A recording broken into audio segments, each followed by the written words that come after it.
ये देख रहे हैं, ये ठीक सामने कोणार्क मंदिर, और हम आपको धीरे धीरे हर एक चीज़ दिखाएंगे, हर एक चीज़ समझाएंगे। आप सिर्फ हमारे साथ यात्रा में बने रहिए। जय जय श्री महाकाल शंभो। और जैसा कि आप लोग भगत जी परिवार सब लोग देख रहे हैं कि इस वक्त हम कोणार्क टेम्पल के अंदर प्रांगण में अपना एंट्री ले चुके हैं और समस्त भगत जी परिवार हमारे साथ हैं इस वक्त। ये यहाँ का कोणार्क मंदिर का कैंपस है, ये प्रांगण है जहाँ की हम सभी लोग इस वक्त चल रहे हैं। और सभी यूट्यूब भगत जी परिवार को भी मेरा हृदय से अभिनंदन है कि आप सभी लोग हमारे साथ यात्रा में इस वक्त चल रहे हैं। और कोणार्क मंदिर बहुत जल्द आपके सामने हम लेके आ रहे हैं, बहुत ही जल्द। मंदिर को देखने का टोकन भी लगता है और वो टोकन भी हम आपको दिखाएंगे कि वो टोकन कैसा दिखता है। यहाँ की उड़ीसा टूरिज़्म इंडस्ट्री ने कैसा टोकन बनाया है, जो के साथ में ये मेरे दाहिनी तरफ आपको दिखेगा कि कैसा ये टोकन है, ठीक है। और आपको कोणार्क मंदिर हम दर्शन अब कराने जा रहे हैं, हमारे साथ बने रहिए इस यात्रा में। जय जय श्री महाकाल शंभो। ये है हमारे गाइड जो कि हमें सारा कोणार्क मंदिर के बारे में बताएंगे। दोस्तों, हमारे भारत में ऐसे सैकड़ों प्राचीन भव्य मंदिर मौजूद है जो अपने बेमिसाल स्ट्रक्चर और खूबसूरती से आज की मॉडर्न इंजीनियरिंग और साइंस को भी हैरान करके रख देते हैं। और उन्हीं में से एक है कोणार्क सूर्य मंदिर, जिसे भारत के सबसे रहस्यमयी मंदिरों में शुमार किया जाता है। दरअसल इस मंदिर से जुड़े ऐसे कई रहस्य हैं जिनके जवाबों की खोज अभी भी की जा रही है। बताया जाता है कि किसी समय इस मंदिर के शीर्ष पर एक स्पेशल किस्म की विशालाकार चुंबक लगी होती थी, जिससे मंदिर में मौजूद सूर्य देव की मूर्ति हर समय हवा में लटकी रहती थी। ऐसे में सवाल उठता है कि आज से सैकड़ों साल पहले इस मंदिर को आखिर किस तरह से बनाया गया होगा, और क्या वजह है कि इस मंदिर का मेन गेट पिछले 118 सालों से बंद पड़ा हुआ है। इस मंदिर के बारे में इसी तरह की और भी बहुत सी रहस्यमयी बातें हम आज की हमारी इस वीडियो में बताने वाले हैं। तो चलिए अब इस वीडियो को शुरू करते हैं। दोस्तों, कोणार्क मंदिर भारत के उड़ीसा राज्य में पुरी शहर से 35 किलोमीटर की दूरी पर कोणार्क नाम के एक टाउन के अंदर स्थित है। बताया जाता है कि इस मंदिर को पूर्वी गंगवंश के राजा नरसिंह देव प्रथम के द्वारा सन 1250 ईस्वी के आसपास बनवाया गया था। राजा नरसिंह देव ने ये मंदिर भगवान सूर्य देव को समर्पित करके बनवाया था, जिसमें सूर्य देवता की एक विशाल और भव्य मूर्ति स्थापित की गई थी। यहाँ तक कि इस मंदिर की संरचना भी सूर्य देव के रथ की तरह की गई है। दरअसल हिंदू धर्म में सूर्य देव को पूरे ब्रह्मांड के जीवन का स्रोत कहा जाता है और माना जाता है कि सूर्य देव आकाश में एक रथ पर सवार होकर यात्रा करते हैं, जिसको 7 बेहद ताकतवर घोड़े खींचते हैं। इसी काल्पनिक रथ से इंस्पायर होकर इस मंदिर का डिजाइन तैयार किया गया है, जिसके चलते ये सूर्य देव के रथ के जैसा ही नजर आता है। इस मंदिर के दोनों तरफ पत्थरों के 12 जोड़ी पहिए लगाए गए हैं। साथ ही 7 घोड़े इस मंदिर के आगे की तरफ इस तरह से बनाए गए हैं कि उन्हें देखकर लगता है मानो वो मंदिर को खींचकर आगे ले जा रहे हों। मंदिर के दोनों तरफ बने ये पहिए सुंदर होने के साथ ही प्राचीन भारतीय इंजीनियरिंग का एक बेहतरीन नमूना भी है। दरअसल ये 12 पहिए साल के 12 महीनों को दर्शाते हैं और इन पहियों की मदद से समय का सही अंदाजा लगाया जा सकता है। असल में ये पहिए एक ऐसे संडायल का काम करते हैं जो सिर्फ घंटे ही नहीं बल्कि मिनट और सेकंड्स तक का समय बताते हैं। अब जाहिर सी बात है, उस समय घड़ियां तो थी नहीं, इसलिए लोग इन पहियों को देखकर ही समय का पता लगाते थे। इसके अलावा इस मंदिर का रुख भी इस तरह से है कि सुबह की पहली किरण सीधा मंदिर के प्रवेश द्वार पर पड़ती है, जो दिखने में वाकई एक अद्भुत दृश्य नजर आता है। इस मंदिर की दीवारों पर नक्काशी और मूर्तिकला का भी बेहतरीन काम देखने को मिलता है और यहाँ बनाए गए हर एक स्कल्पचर का अपना एक अलग मीनिंग है। जैसे इस स्कल्पचर को ही देख लीजिए, जिसमें ऊपर की तरफ सिर, उसके नीचे हाथी और उनके नीचे इंसान दबा हुआ नजर आ रहा है। एक्सपर्ट्स बताते हैं कि इस स्कल्पचर में शेर इंसान के अहंकार को दर्शाता है और हाथी इंसान के इमोशन को। तो इस तरह इस मूर्ति का मतलब ये निकल कर आता है कि इंसान अपने झूठे अहंकार की वजह से बनी इमोशंस में कैद होकर जिंदगी भर फंसा रह जाता है। यानी अपने अहंकार पर काबू पाकर ही कोई मनुष्य सही मायनों में इंसान बन सकता है। दोस्तों, ऐसी बहुत सी चीजें हैं जो इस मंदिर को इतना ज्यादा खास और रहस्यमय बनाती है, लेकिन उन सभी में सबसे ज्यादा मशहूर वो विशालकाय चुंबक है जो कभी इस मंदिर के शीर्ष पर लगी होती थी।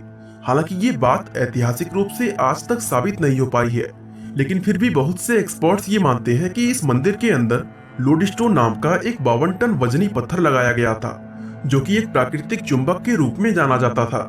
इस विशाल चुंबक की वजह से ही मंदिर के अंदर स्थापित की गई भगवान सूर्यदेव की मूर्ति हमेशा हवा में लटकी रहती थी और मूर्ति का इस तरह हवा में लटके रहना अपने आप में किसी अजूबे से कम नहीं था। अब इस चुंबक के साथ क्या हुआ और आज के समय में ये कहां पर है, इन सवालों को लेकर अलग अलग लोग अलग अलग कहानियां बताते हैं, जिसमें सबसे फेमस थ्योरी ये है कि शुरुआत में ये मंदिर समुद्र के किनारे पर हुआ करता था, लेकिन समय के साथ धीरे धीरे समुद्र का पानी कम होता गया और ये मंदिर किनारे से कई किलोमीटर दूर हो गया।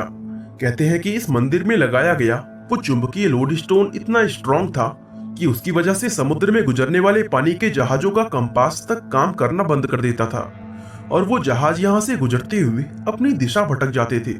कहा जाता है कि पुर्तगाली नाविक अपने जहाजों को बचाने के लिए इस मैग्नेट और भगवान सूर्यदेव की प्रतिमा को मंदिर से निकालकर अपने साथ ले गए थे और इस मंदिर से मैग्नेट का निकलना ही इसके गिरने की असल वजह बना था। ये हमारे बस के सभी लोग इस वक्त गाइड की बातें सुन रहे हैं और ये है वटवृक्ष।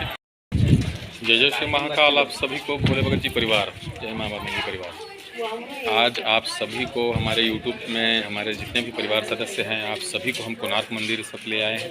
कोणार्क दरअसल कुछ एक्सपर्ट्स का ये मानना है कि इस मंदिर के स्ट्रक्चर को मजबूती देने और इसे खड़ा रखने में उस मैग्नेट का बहुत बड़ा रोल था, क्योंकि इस मंदिर को बनाने में जो पत्थर इस्तेमाल किए गए थे उन पत्थरों के ब्लॉक्स के बीच में लोहे की प्लेट्स लगाई गई थी ताकि मैग्नेट की पावर से सभी पत्थर अपनी जगह जमी रहे। ऐसे में जब इस मंदिर के ऊपरी हिस्से से उस मैग्नेट को निकाल दिया गया तो मंदिर का पूरा स्ट्रक्चर बेहद कमजोर हो गया, जो समय के साथ साथ धीरे धीरे नष्ट होता चला गया। इसके अलावा कुछ लोग ये भी दावा करते हैं कि इस मंदिर को पुर्तगाली नाविकों ने नहीं बल्कि भारत में घुसे विदेशी आक्रमणकारियों ने नष्ट किया था। और साथ ही इस मंदिर में स्थापित की गई मूर्तियों में से एक मूर्ति उड़ीसा के पुरी टेम्पल में आज भी स्थित है और एक मूर्ति दिल्ली के नेशनल म्यूजियम में रखी हुई है। हालांकि इनमें से कोई भी बात ऐतिहासिक रूप से साबित नहीं है। दोस्तों, इस बात में कोई शक नहीं कि कोणार्क मंदिर बेहद अद्भुत और सुंदर नजर आता है, लेकिन मंदिर का जो हिस्सा हम लोग आज देखते हैं वो असल में पूरा मंदिर नहीं है। दरअसल इस मंदिर में कुल 3 मंडप हुआ करते थे, जिसमें 2 मंडप कई सदियों पहले पूरी तरह नष्ट हो चुके थे और आज इसका सिर्फ एक मंडप ही बाकी रह गया है। अब इस मंदिर के बाकी हिस्सों के नष्ट होने के पीछे भी लोग अलग अलग कारण बताते हैं। कुछ लोग कहते हैं कि मंदिर के वो हिस्से आक्रमणकारियों के द्वारा किए गए हमलों की वजह से नष्ट हुए थे, तो कुछ एक्सपर्ट का मानना ये है कि ये मंदिर कभी बन ही नहीं पाया था और मंदिर के जो हिस्से अधूरे रह गए वो समय के साथ धीरे धीरे खुद ही नष्ट हो गए। अब इनमें से कही गई कौन सी बात सही है और कौन सी गलत, ये कह पाना मुश्किल है, क्योंकि एक्सपर्ट अभी भी इस मंदिर के नष्ट होने का असल कारण पता लगा रहे हैं। कहते हैं कि आज हमें ये मंदिर जितना ऊंचा नजर आता है, असल में ये उससे कहीं ज्यादा ऊंचा हुआ करता था। यहाँ तक कि समुद्र में सफर करने वाले नाविक इस मंदिर के शिखर को अपने जहाजों से ही देख लिया करते थे। इसके अलावा एक थ्योरी ये भी है कि प्राचीन समय में कोणार्क एक मशहूर व समृद्ध शहर हुआ करता था, लेकिन 16वीं शताब्दी के दौरान जब इस मंदिर से सूर्यदेव की मूर्ति हटा दी गई तब इस मंदिर में पूजा होना पूरी तरह बंद हो गया, जिसके चलते तीर्थ यात्रियों ने भी इस मंदिर में आना बंद कर दिया और देखते ही देखते ये नगर पूरी तरह वीरान होकर जंगल के रूप में बदल गया। फिर कई सदियों बाद जब इस मंदिर को खोजा गया तब इसकी हालत बहुत ज्यादा खराब हो चुकी थी और इसके कई हिस्से पूरी तरह ढहकर नष्ट हो चुके थे। आज के समय की बात करें तो इस मंदिर का सिर्फ एक ही मंडप बाकी रह गया है, जिसको इस मंदिर का प्रधान मंडप माना जाता है। लेकिन हैरानी की बात यह है कि इस मंडप के अंदर जाने के सभी रास्ते आज से 118 साल पहले पूरी तरह सील कर दिए गए थे, जो आज भी उसी तरह बंद पड़े हुए हैं। अब ऐसे में सवाल ये उठता है कि आखिर इतना समय बीत जाने के बाद इस मंदिर का दरवाजा आज तक खोला क्यों नहीं गया। दोस्तों, ये चीज इस मंदिर को और भी ज्यादा रहस्यमय बनाती है और इस दरवाजे के बंद होने को लेकर लोग तरह तरह की अंधविश्वासी बातें भी करते हैं।